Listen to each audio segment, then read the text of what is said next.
왜 우리가 뭘 오보를 했다고 정정을 요구해? 라며 젊은 기자들이 들고 일어났어요, 오늘. 대변인한테 항의하겠다. 그래서 제가 우리 기자들한테 이런 글을 올렸어요. 법원을 없앨 수는 없습니다만, 최소한, 개혁을 위한 구체적인 이제 액션이 하나, 둘 소개가 되고 있는데 국민적 여론이 나쁘지 않습니다. 엄청나게 흔들리긴 합니다만, 자, 일단은 우리 추미애 법사위원장님. 네, 조희대 물러나야 한다. 대통령실은 사퇴 요구 돌이켜볼 필요 있다. 아유, 요 대사, 대변인의 요 대사 때문에 오늘 좀 시끄러운데 잠시 뒤에 설명해 드릴게요. 네. 그리고 당에서도 정청래. 조희대는 대법원장직 물러나야 한다. 내란 재판부는 자업자 등. 구구절절 맞는 말이죠. 네, 이제 상당히 이게 과거에는 사실 함부로 못 꺼냈던 얘기들, 조희대의 사법 구테타 이후에는 국민적 관심사, 주 관심사로 대두가 됐고, 대선 전후에 살짝 이제 정치적인 여러 가지 이유 때문에 캄다운을 시켰다가 네. 다시 쟤들이 도발을 했습니다. 자업이 자득입니다. 자업자득이에요. 네. 그래서 다시 이제 주요 현안으로 올라섰는데, 자, 이제 문제는 이게 추미애 우리 장군이 가장 강력하게 이제 입장을 냈어요. 방금 보신 것처럼. 조희대가 물러나야 된다라고 하는 법사위원장이 타이틀을 걸고, 그리고 정청래 당대표도 받고, 자, 그리고 나서 이제 이게 청와대로 불똥을 일부러 튀깁니다. 정치적인, 왜냐하면 정치인들은 주장을 할 수 있거든요, 충분히. 네. 근데 대통령이 이 사안 조희대 너 나가 말어 라고 하는 언명을 하느냐 안 하느냐는 대단히 중요한 상황이 된단 말이죠. 파급이 엄청나죠. 그렇죠. 네. 자, 이걸 가지고 싸움을 붙인다, 결국 논점을 흐린다라고밖에 볼 수가 없는데, 누가 그걸 질문을 했나 봤더니, 자, 누가 물었는가가 중요합니다. 여기 보시면 법사위 TV조선 최민식입니다. 네. TV조선 최민식 누구라고 그랬죠? 드루킹 사건에서 누름나무 출판사 네. 심야에 복수가 들어가서 엄청나게 세벼. 그러면 뭐야? 특수절도에다가 네. 야간 주거 침입. 야간 주거 침입 절도가 되죠. 그렇죠. 예, 야주절이라 그럽니다. 그러면 최소한 그 불구속으로 수사받을 수 있습니까? 야주절 현행범이면 구속 수사 많죠. 구속 수사가 당근이죠. 네. 현행범이고, 그리고 이미 자기가 절도한 거를 뭐 나중에 돌려줬다고 합니다만, 거기서 촬영한 뭐 100장 이상 되는 사진을 자기 상부에 깨톡방에서 공유하고 보고했어. 그럼 이게 조직범죄잖아요. 네. 예? 자, 그런데 어떻게 됐다고요? 불기소됐습니다. 저는 처음 들어봐요, 이런 사안에 대해서. 이게 불기소되는 거는. 네. 그러니까 이제 위법성 조각 사유가 통상적으로 이제 언론의 알 권리 차원에서 좀 무리했단 말이야. 그러면은 집행유예나 벌금까지는 몰라도 이걸 아예 기소를 안 했다 하는 거는 검찰이랑 짝짝꿍 됐다고밖에 의심할 수가 없는 거거든요. 예. 그런데 이 방금 보셨던 TV조선 최민식이라고 하는 선수가 이때 당시 수석 기자였는데 바로 어디로 갑니까? TV조선의 국회 출입 기자로 스카웃이 됩니다. 영전이 됩니다. 네. 그때 당시 국회 출입 기자를 컨트롤하는 사람이 누굽니까? TV조선의 정치부장입니다. 정치부장이 누굽니까? 박정훈입니다. 지금. 네. 박정훈은 누굽니까? 친한계의 대표 주자입니다. 친한계. 실제로 지난번 최고위원회의하고 전당대회 할 때 한동훈의 런닝메이트로 뛰었던 선수고, 한동훈이 대표직 상실하고 나서 8명이가 같이 술 먹었잖아요. 만찬했잖아요. 그때 누가 친한 그룹에 남는가 했을 때 그 8명인가 밥 먹은 마지막까지 남은 친한계 대표 선수예요, 박정훈이. 예. 자, 그러면 통상적으로 정치인들이 어느 계파에 설 정도면 정치인 되고 나서부터가 아니라 그 전부터 쭉 관계를 갖는 것이 통설입니다. 그렇겠죠. 이낙연이 DJ 오랫동안 눈에 띄어서 정치 입문하게 되고, 그 다음에 이번에 뭐 조국혁신당의 김모, 한겨레 출신 김모 기자, 내 이름 생각이 안 나요. 김보협? 김보협 씨 같은 경우도 그 친구도 문재인 정부 때 민정수석실 문정수석이던 조국 전 대표랑 그때 친해졌다는 거야. 네. 청와대 출입기자 하면서. 오랫동안 이 관계를 갖다가 조국혁신당 되니까 나 필요하지 않아요 해서 가는 거거든. 그렇다면 한정우는 이미 정치부장 시절부터 한동훈이랑 오랜 거래 관계에 있었다라고 보여지고, 예. 그렇다면 그 당시 자기 수하에서 자기가 스카웃해서 키우고 있던 최민식이라고 하는 기자의 불기소 처분과 관련해서 한동훈 당시 법무장관과 영향력이 교류되지 않았을까라고 의심하는 게 상식적이지 않을까요? 자기 라인의 오야인 한동훈이 자기 새끼를 불기소하도록 거래하지 않았을까, 기사로? 충분히 그렇게 의심할 수가 있는 거죠. 개연성 충분하죠. 네. 요거는 제가 여하튼 진실을 발견할 때까지 계속 취재를 할 겁니다. 당시에 아마 이제 고양지청에서 사건을 처리했을 텐데 계속 취재를 하고 있고, 제보 주시면 이제 더 열심히 취재하도록 하겠습니다. 바로 그 TV조선 최민식이 물어요. 그리고 최민식이 의도적으로 이거를 공격하려고 물었겠지, 청와대를. 그리고 나서 랭크 받아쓰는 기사가 누가 기사를 씁니까? 바로 조선일보가 씁니다. 뭐라고? 네, 한동훈, 이 대통령 재판 막으려 대법원장 내쫓는 건 탄핵 사유. 자, 그러면 바로 기다렸다가 이 기사를 한동훈이 말하고 그걸 조선일보가 받아 쓰는 거야. 예. 그러면 이 최민식의 질문이 중요하겠지. 그렇죠. 최민식은 어떤 식으로든 조 히데요시를 내쫓는 배후에 이재명이 있다라고 의심할 만한 답변을 요구하겠지. 그래서 질문한 거야. 한번 보세요. 다시 한번 이렇게 설명드리고 이제 영상을 보여드리겠습니다. 제가 서설이 길었습니다. 죄송합니다. TV조선 최민식입니다. 네. 어제 법사위원장께서 대법원장에 대한 공개 사퇴를 요구했는데 대통령실의 입장도 마찬가지인지 좀 궁금합니다. 싸움 붙이는 거죠. 네. 자, 대단히 조심스럽게 다시 한번 들어보고 강유정 대변인 답변을 들어볼게요. TV조선 최민식입니다. 네. 어제 법사위원장께서 대법원장에 대한 공개 사퇴를 요구했는데 대통령실의 입장도 마찬가지인지 좀 궁금합니다. 네. 국회가 어떻게 생각하시는지요도 아니고 마찬가지 아니냐라고 묻잖아. 아예 그냥 답을 정해놓고 묻는 겁니다. 자, 답변 한번 들어볼게요. 어떤 숙고와 논의를 통해서 헌법 정신과 국민의 뜻을 반영하고자 한다면 가장 우선시되는 그런 국민의 선출 권력이라고 할 수 있겠고요. 그리고 그 부분에 대해서 그런 시대적인 국민적인 요구가 있다라면 한편으로는 임명된 권한으로서는 좀 그 요구에 대한 개연성과 이유에 대해서 좀 돌이켜봐야 될 필요가 있지 않나라는 점에서는 아주 원칙적으로 공감하고 있습니다. 자, 이게 대단히 중요한 멘트인데 요렇게 제가 정리를 했습니다. 공감한다는 얘기만 가지고 기사를 쓴 거야. 대통령이 조희대 퇴진 요구에 공감한다. 예. 근데 정확하게 들어보시면 대통령, 요게 이제 제가 오늘 기자단에서 오늘 바빴던 이유 중에 하나가 기자들이 대변인이 분명히 뭐라고 했냐면 사퇴 요구에 대한 입장을 물었잖아요. 네. 사퇴 요구에 대한 정해진 입장 없다라고 분명히 얘기합니다. 그럼 끝난 거야. 네. 끝난 거야.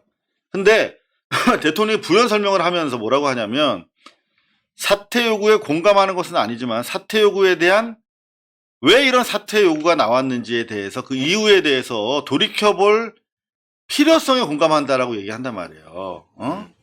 왜 이런 상황까지 왔는지 사법부가 돌이켜본다라고 뭐야? 돌이켜서 본다는 거 뭐야? 돌이킬 성자에다가 본다 찰자에서 성찰이라고 하잖아. 돌이켜본다고. 좀 짧게 이걸로 줄일게요. 성찰 필요성에 대해서 공감한다라고 얘기한 거야. 예. 근데 사퇴에 대해서 공감한다라고 기사가 나왔어. 어떻게? 이런 식으로. 조희대 사퇴 요구에 원칙적으로 공감. 이거 전혀 다른 얘기가 되는 거잖아요. 그래서 이제 다시 10분 뒤에 재차 기자 브리핑을 열고 이 얘기를 합니다. 정정 요청을 합니다. 자, 어떻게? 하고 있습니다. 네. 질문에 대한 답을 이렇게 하시는 거는 발언의 앞뒤 맥락을 자른 채 브리핑 취지를 오독한 것입니다. 네, 저 TV조선 최민식입니다. 자, 오독했다며 이제 다시 설명을 합니다. 내가 얘기한 거는 성찰의 필요성에 공감한다는 취지였다라고 얘기합니다. 그래서 조금 전에 원래 뉴시스 기사가 뭐라고요? 제목이? 대통령실 여당 조희대 사퇴 요구에 원칙적으로 공감. 이건 오보지요. 오보가 맞죠. 음. 그래서 저렇게 설명을 해서 기사가 뉴시스 제목이 정정됩니다. 어떻게 해요? 대통령실 대법원장 사퇴 요구 나온 이유 돌이켜봐야 할 필요 있다는데 공감. 그렇죠. 돌이켜본다가 성찰이라고 그랬잖아요. 성찰할 필요가 있다는데 공감을 한다는 거지. 네. 이거 전혀 다른 겁니다. 그렇죠. 그래서 기자들이 기본적으로 문해력이 너무 떨어지는 거야. 그러니까 공감이라는 말만 듣고 이렇게 기사를 바로 써버리는 거예요. 순간적으로 기사가 바로 출고되더라고. 그냥 브리핑 중인데. 그래서 아, 쟤네 저거 덫에 걸렸네.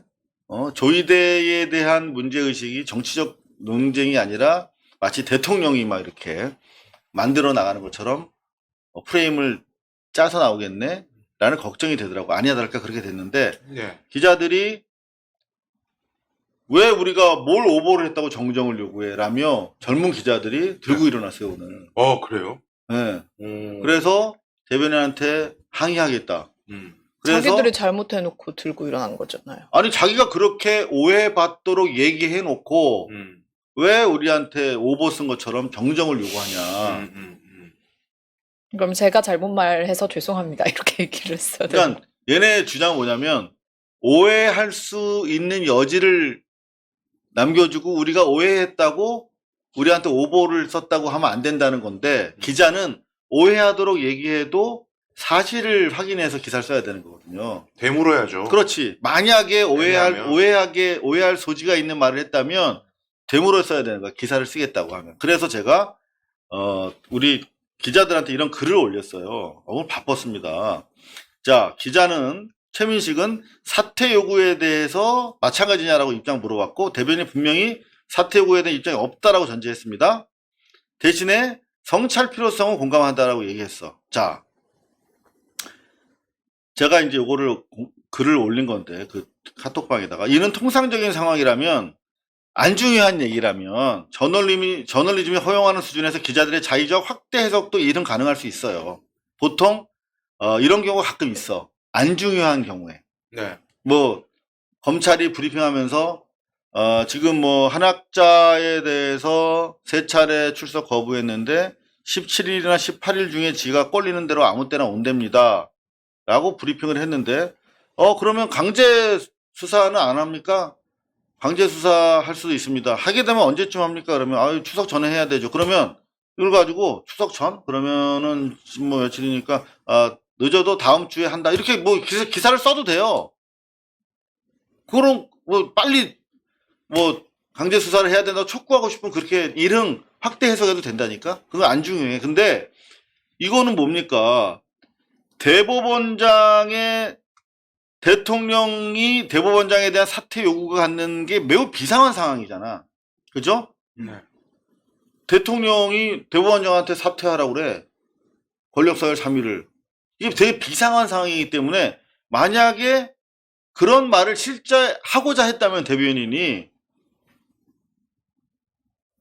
이 경우에는 화자의 의도, 대변인의 의도를 최대한 존중해서 제한적으로 해석하는 게 맞다는 거죠. 응? 그래서 고발뉴스의 경우는 너희들은 기사를 어떻게 쓸지 모르지만 돌이켜볼 필요성이 있다. 성찰했으면 좋겠다라고 하는 기대로 듣고 해석해서 기사화하겠다라고 통보를 했습니다. 기자들한테. 네. 그리고 다행히 많은 기자들이 동참해줘가지고 공식적인 문제 제기에 이르지는 않았어요.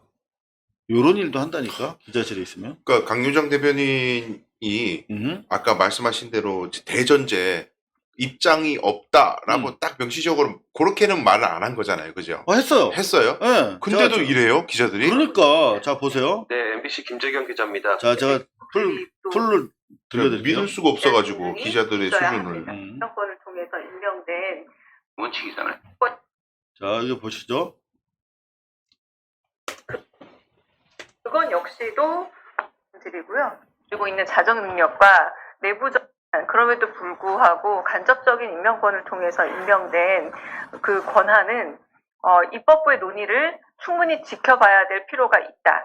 입법부가 가지고 있는 자정 능력과 네, 있는 다시요? 것은 아니지만이라고 입장 자, 정리해서 여기서부터? 좀 다시 설명을 드리고자 하는데요. 자, 이제 재차 기자회견합니다. 말씀드린 얘기를 다시 한번 일단 읽어드리면 아직 저희가 특별한 입장이 있는 것은 아니지만이라고 입장 정리했습니다. 이거 처음에 이 얘기부터 했어. 네. 다시 아까 보시면 되고요. 그리고 다시 한번 말씀을 드리자면 이 이야기는 선출된 권력과 임명된 권력에 대한 이 얘기를 다시 한번 제가 원칙적으로 설명을 하는 부분으로 보시면 됩니다.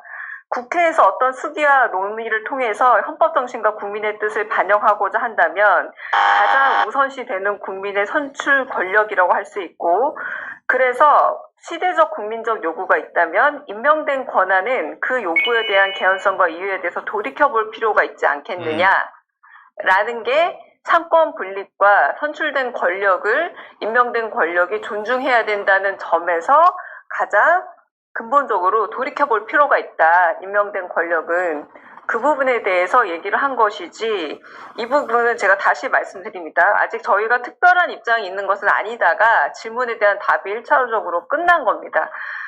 네. 그러니까 저렇게 설명을 다 해줘야 되는 거야. 떠먹여줘야 돼. 떠먹여줘야 되는 거야. 이 기자들이 유튜브 썸네일 따듯이 하네요. 보도를. 아니, 그러니까 아까는 제가 좀 이제 네. 기자들한테 보여주려고 좀 논리적으로 글을 썼습니다만, 네. 특종에 대한 욕심이라든가 아니면 자기 정치적인 목적에 따라서 논점을 흐리고 청와대를 흔들려고 하는 뭐 그런 미필적인 의도가 있을 수 있다고 생각해. 그러려고 거기 들어왔겠지. 최민식 같은 애들은. 근데 적어도 대통령이 대법원장한테 나가라 라는 말을 진짜 하고 싶었으면 저렇게 했겠냐고. 그리고 만약에 그렇게 오해의 소지가 있도록 얘기했다면, 그렇게 중요한 사안에 대한 거라면 다시 재차 질문을 해야지. 그래서 지금 그 말이 조희대 대법관을 사퇴해야 된다라고 하는 취지의 말씀이십니까? 라고 더블 체크를 해서 기사 써야 되는 거예요. 적어도 그게 책임 있는 기자가 되기 위해서라면. 이런 얘기를 구태여 해야 되나? 진짜. 그러니까 이제 바로 일단 대통령이 조희대한테 나가라고 그랬어? 라고 하는 걸로 기사가 바로 튀어버리고, 조선일보는 물론이고 한국일보까지도. 한동훈, 이 대통령 재판 막으려 대법원장 내쫓는 건 탄핵 사유에 해당. 그냥 기존 사실로 인정해서 이렇게 코멘트를 내버리고, 이게 그냥 사실로 굳어지는 거잖아요. 조선일보. 재판 막으려고 대법원장 쫓는 거는. 근데 저 재판 막으려는 완전히 지 생각이잖아요. 그러니까. 자기가 또 가공해 넣은 동기 아닙니까? 마음대로. 근데 이게 사실 이게 상당히 많이 퍼지고, 일직들한테, 내란 잔당들한테는 엄청나게, 투쟁의식을 고양시키는 그런 내용이 될 수도 있는 것이죠. 최근에 보면 한동훈이 언론 플레이를 많이 한다고 느껴지는데, 이를테면은, 이거 보세요, 조선일보. 계엄 피해자 한동훈 법정 세운다는 건 정치 보복. 법정에 조선일보가 무슨 뭐 재판 받으라고 하는 것도 아니고. 요것 때문에 그런데, 지금 한동훈 증인 출석 예.